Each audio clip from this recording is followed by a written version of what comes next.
এই দোয়ান সামনে পাশের দোয়ান শর্ট সার্কিটে আর খামার জ্বলি দিয়ে আর খামারত 13 ছাগল আছিল 11 গরু আছিল এই 11 গরু তো নাই দৈনিক 35 36 40 লিটার এরকম করে দুধ পাইতাম ওই দুধ দিয়ে এটা অলরেডি মানে 2 দিনের মধ্যে ডেলিভারি মানুষটাকে বেশি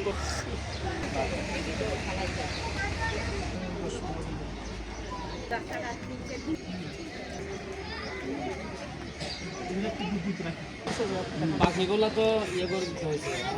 মানে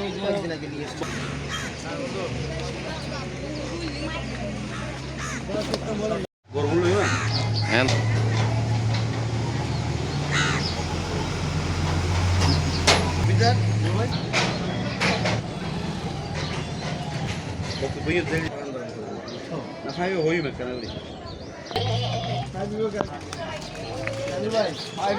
খালি কোনো কিছু হচ্ছে লাল জিনিস